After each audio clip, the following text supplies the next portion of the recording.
right. Oh, I lost him on the screen. We got a rod going down, man. Oh man, he's a pulling too. Y'all, I was gonna try to show you on the screen here. We're getting a video started with the fish though. I'm out here today. I got the live scope hooked up here while I'm catfishing. This one ate a skipjack head. I saw him come up quick. I couldn't get the camera going in time. I can see him on the screen there barely as I'm bringing him up. This live scope's been a work in progress, y'all. I don't think I'm gonna be able to use it how I had initially hoped.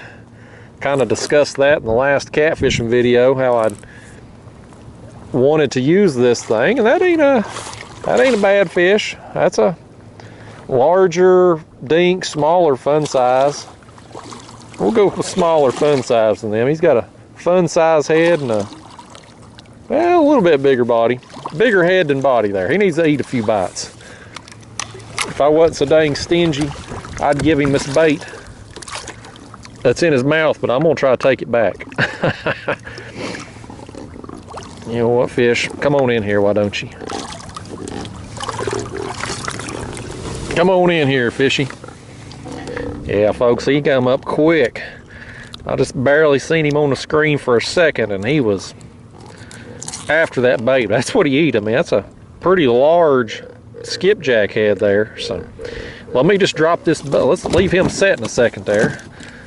Hopefully he don't knock the expensive electronics here overboard. I'm gonna get my line all twisted up apparently. We'll drop this bait right back down. I'll kind of tell you what I'm doing out here this afternoon. Give you the rundown what's going on, where I'm at and what I'm doing. He ain't really front camera worthy, but since he's the first one of the trip here, he's having the privilege and the honor of getting on the camera. Let's get him out of here. What I'm doing today, y'all, is I'm on of what Navionics says was an old submerged bridge here that went across this creek channel. There is no remnants of that old bridge on either one of my graphs. My standard graph here or just the down view, I've never seen any kind of remnants of it. I don't see anything on the live scope either. But apparently it was something that was here back before they flooded this to make the reservoir. So it's probably like an old wooden bridge or something that's done rotted, gone, all that. But oftentimes what you get is a different bottom composition around those old submerged bridges and roadways and railroad tracks and all that kind of stuff. It's a different bottom composition, and it gives fish a path. Like this old creek channel, they'll follow it out of the main channel back up in here to feed. So I'm kind of set up right here in this area to take advantage of fish working in and out of this creek this afternoon. Now it's about 1:30ish right now. My plan is to fish till right about dark today, which we're on into December now, so it gets dark, you know, 5:30ish. But it's a nice warm day here in December. It's like high 60s today, so I'm taking advantage. I'm out here. So I've got some cut skipjack for bait on the front two rods. Back rods have live bluegill. I caught them here earlier using the live scope, just working my way down along these docks, come across the brush pile, just one after another. So got me a few bluegill just to give a variety, just some different options out there along with the cut bait. So anyway, y'all, I'm gonna sit here again for just 4 hours or so, see if we can get some fish. Already got number one there, so that's a good sign. Hopefully we'll get some little better quality moving through here today. Stay tuned. Look at this one. Look at this rod go down. Oh man, that one's pulling hard, buddy. Holy cow, man, that's a nice fish right there. Now that's a nice fish. You know, he's kind of out of the screen on the live scope. I'm gonna try to spin it around over here, see if I can see him. But man, that fish right there is pulling, buddy. He's got that rod buried. You know, I keep my drag kind of tight. Man, he had it. Good gosh, I see him down there on the screen. I'm gonna try to take this camera right quick. Right there he goes. Right there he is. That's me bringing him up right there. Gosh dang, that's a strong fish, and this ate a small bait, y'all. I've got that big skipjack head that other fish had eaten, and the two live bluegills. So I put on just a smaller chunk of skipjack here just, you know, for variety's sake, because I got the larger head and the live baits, just have a smaller piece of cut bait. And that's what he eat. Oh, he's got in my front line up there too, my other front line. I see him. He's coming up. This is gonna be a good fish right here. The concerning thing is on the screen, you know, again, I'm 44 feet here. On the, we'll see when we get him up here, but I'm gonna show you again here on the, that's him fighting around right there. That's not a very big mark for that screen, and that's one of the things I'm hoping to figure out with this live scope, using it like I am today just for my normal fishing, is to figure out what fish will look like on my screen, like bigger fish. Because ideally I'd like to be moving with the live scope, you know, working these ledges and creek channels and whatnot, and looking for fish coming up in front of me so I can then slow down and present a bait to them. And you know, seeing fish when I'm setting still, it's pretty easy to determine fish that are just off the bottom, but when I'm moving, it's very difficult to see what's just bottom structure and what's a fish that's just kind of hanging out there. You know, if they're up elevated, it's one thing, but when they're right on the bottom, like a lot of these catfish typically move along the bottom, you know. So we're gonna keep playing with it. It'll either work or it won't. But we got a good fish here, and that's what's most important. Time on the water and good locations will get you some good bites. You don't need electronics for that to happen. This is a nice fish right here. This is a really nice fish on a small bait. Look at that, buddy. Look at that. That's a good fish. Between my bait tank and the live scope monitor here, I don't know where I'm gonna put him in the kayak.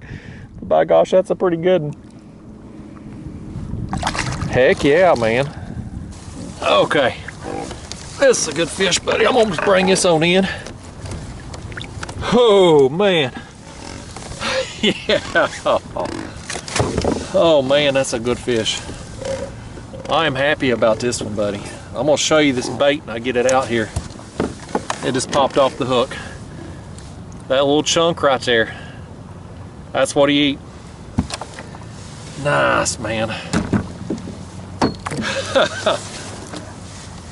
There we go, y'all.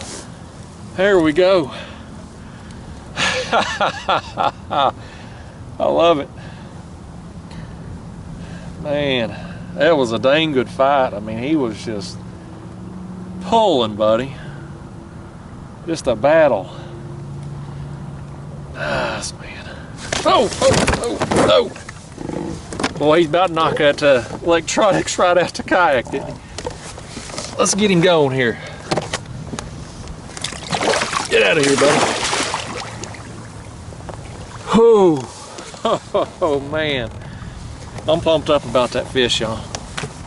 But again, did the live scope help me catch that fish? Absolutely not. I'm doing what I would regularly be doing right now if I'm sitting on a spot, you know, just on this old submerged bridge right over the old creek channel, just waiting on fish to work through. Don't need a live scope to do that. But what I'm trying to do with the live scope by having it out here while I'm fishing like this is to be able to see what fish that size look like as they come across my screen, because you know, I've never used a live scope before. And I need reference points. I need to be able to know what fish that size look like, because ideally I want to be moving using the live scope. I'd like to be working along the edge of a channel or the top of a drop or something, and have that live scope facing forward so I can see what's coming up in front of me and just kind of zip along through there, along that ledge. And then when I see that I'm coming up on fish, kill the motor, kill the speed, and present those baits to the fish I'm seeing, and kind of cut out the dead space, those areas where, you know, where there's just not any fish. That was why, you know, the big reason why I wanted to try the live scope for catfish. Maybe I was naive, you know, maybe that's not something that's really possible, but you know, again, when I'm sitting still like I am now, I can easily pick off fish from just the bottom. But when you move them with this thing, it's a lot harder. It's a lot harder to pick off fish that are right there just kind of hugging the bottom. So maybe I was a little, maybe I was an idiot to think I could do that. I don't know. You got to just try things, you know. You just got to play around and experiment. And I'm fortunate to be in a situation where I could try this. And if it works out, great. If it don't, well, you might see it up for sale in a couple months. But either way, I got a dang nice fish. That's fish number 2. I'm having some fun. That's what it's all about. Let's get this bait back down here and catch some more. There goes this headpiece now. There it goes. Oh man, look at that. Oh man. Boy, he shot off like a rocket, didn't he? I just got that other bait lowered down, and now this one's gonna take off. This ain't acting like no cat. This might be a striper right here. He made that hard run and went straight out. That's not typical of a cat. We'll see. I did my last trip out there, the first one with the catfishing with the live scope, I caught a, oh no, did he just come free? Oh man, he did. Oh, look at that hook. Daggone. Crapola, y'all. I bet that was a striper. I think it was a smaller striper. I caught one on my last trip out where I was using that live scope there. It ate a live crappie. This one here just ate a daggone skipjack and took off, but he didn't stay buttoned up for me. I'm gonna rehook that thing. We'll send it back down. There's some fish working through here, guys. That's what we want to see. We want to see fish working in and out of these, in and out of this creek here. This front rod up here's gotten hit. I think it's time to reel in another one here. That's on that smaller body chunk again.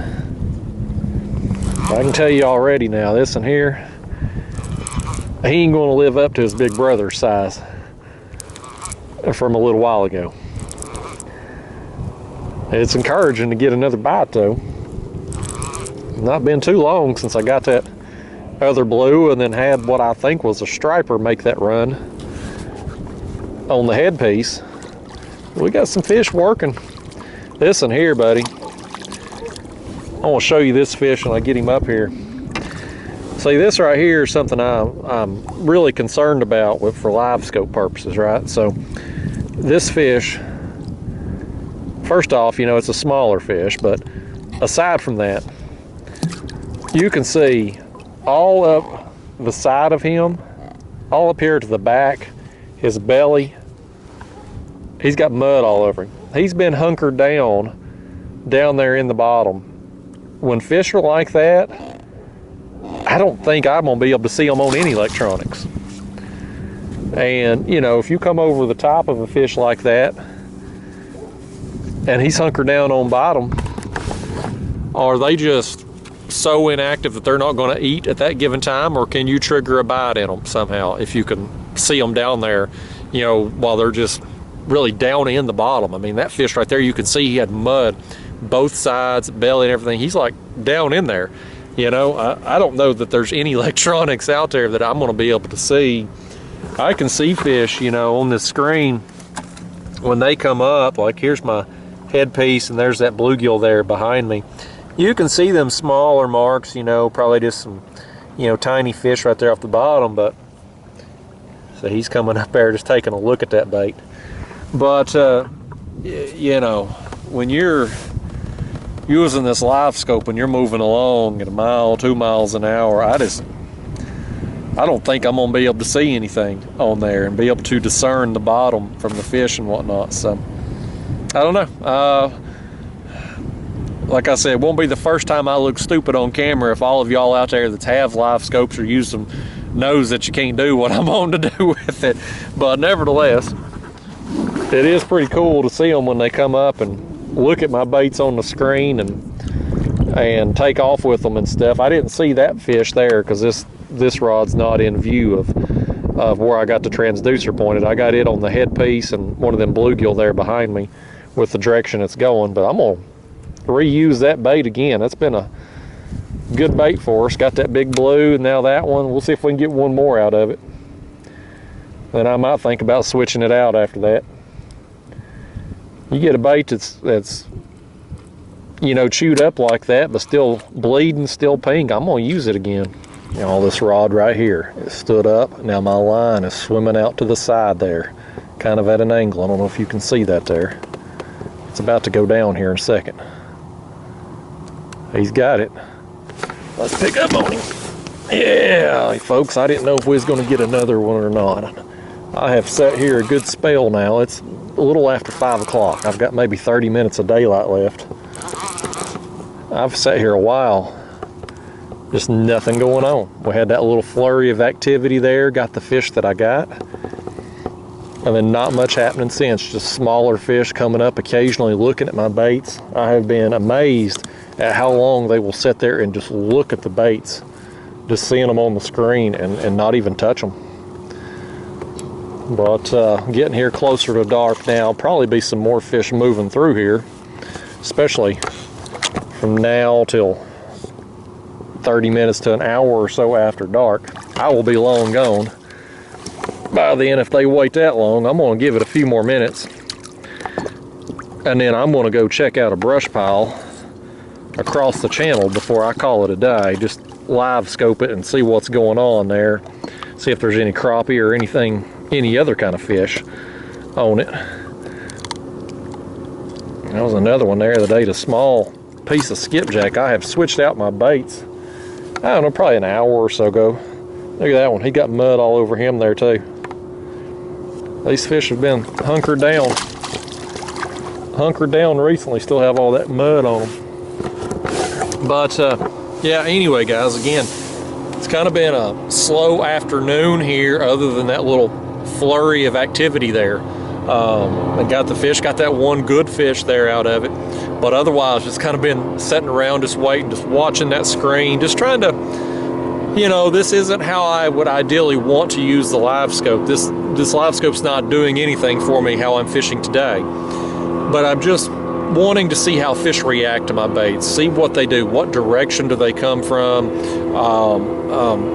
size references on these fish, you know, how do the marks look down there, so that when I do try to use it how I ideally want to, just moving and trolling and covering water with it and seeing what I'm coming up on, that I'll know what I'm looking at. So anyway, it's a long-winded spiel about that. Y'all probably, at this point, as many videos as I've put out by the time you're watching this, and you're probably sick of this dang live scope already. But anyway, I think what I'll probably do is go ahead and wrap up the video unless I get bit here again in the next few minutes, as I do want to have a little bit of daylight left when I go across the channel and check out this other brush pile. There's a brush pile and a creek across the channel there. It's fairly deep and it's a pretty big brush pile.